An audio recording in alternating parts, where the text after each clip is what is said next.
এই মেয়েটি গাড়ি চালানোর সময় দেখতে পায় তার সামনে থাকা গাড়ি অদ্ভুতভাবে চলতে আসে, কারণ সামনে রাস্তা ফাঁকা থাকার পরেও সেই গাড়ি অনেক ধীরে চলতে আসে। মেয়েটি সেই গাড়ির পেছনে তার গাড়ি নিয়ে যায়। সুযোগ বুঝে মেয়েটি তার গাড়ির গতি বাড়িয়ে সামনের গাড়িকে ওভারটেক করে।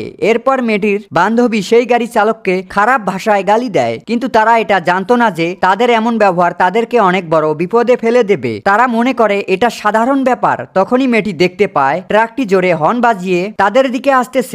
বিপদের হাত থেকে বাঁচার জন্য মেয়েটি তার গাড়ির গতি কমায়। এরপর ট্রাকটি তার গাড়িকে ওভারটেক করে সামনে যায় আর আগের গতিতে চলতে থাকে, যা দেখে লিজা ভাবে ট্রাককে আবার ওভারটেক করে সামনে যাবে। আর যখন লিজা ট্রাককে ওভারটেক করতে যাবে তখনই ট্রাক চালক অদ্ভুতভাবে গাড়ি চালায় যেন লিজা তাকে ওভারটেক করতে না পারে। এমন অবস্থা দেখে লিজা এবং তার বান্ধবী ট্রাক চালককে গালি দেয়। ওভারটেক করার সুযোগ না পেয়ে লিজা সেই গাড়ির পেছনেই যেতে থাকে। দীর্ঘ সময় গাড়ির পেছনে চলার পর হঠাৎ গাড়ি চালক তাকে ওভারটেক করার জন্য ইশারা দেয়। লিজা ওভারটেক করতে যাবে তখনই সামনে থেকে গাড়ি আসে আর তারা সামান্য একটুর জন্য বেঁচে যায়। তখনই তারা বুঝতে পারে সামনের গাড়ি চালক একজন পাগল লোক। এরপর লিজার বান্ধবী সেই গাড়ির নম্বর নোট করে এবং পুলিশকে বলার জন্য ফোন করতে চায়, কিন্তু নেটওয়ার্ক না থাকার কারণে তারা পুলিশের সাথে যোগাযোগ করতে পারে না। গাড়ি ধীরে চলার কারণে তারা অনেক রেগে যায়। এরপর তারা অন্য একটি রাস্তা ধরে অনেক জোরে গাড়ি চালায় যেন ট্রাককে ওভারটেক করতে পারে। সর্বশেষ তারা ট্রাককে ওভারটেক করে সামনে যায়, কিন্তু সময়ের মধ্যে তারা দেখতে পায় সেই ট্রাক অনেক দ্রুত তাদের দিকে আসতে আসে। ট্রাকটি এমন ভাবে আসে যেন তাদের গাড়িকে ধাক্কা দেবে।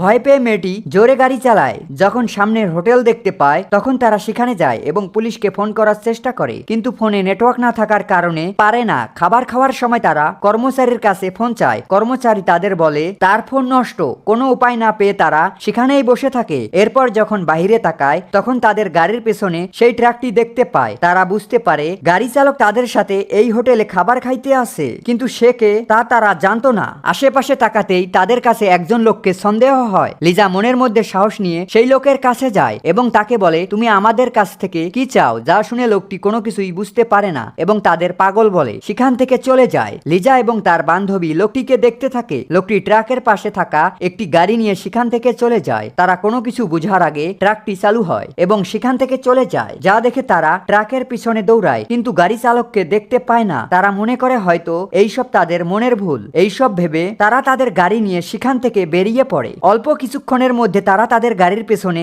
আবার সেই ট্রাককে দেখতে পায়। ভয় পেয়ে লিজা তার গাড়ির গতি বাড়ায় যেন তারা ট্রাককে পেছনে ফেলাতে পারে, কিন্তু তারা জানতো না যে সেই গাড়ি অনেক জোরে চলতে পারে। তাদের মাঝে একটি গাড়ির গতি বাড়ানোর প্রতিযোগিতা হইতেছিল। এমন সময় লিজার গাড়ির চাকা পাংচার হয়, যার কারণে গাড়ি রাস্তায় আটকে যায়। পেছনে থাকা ট্রাককে দেখে তারা মনে করে হয়তো তাদের গল্প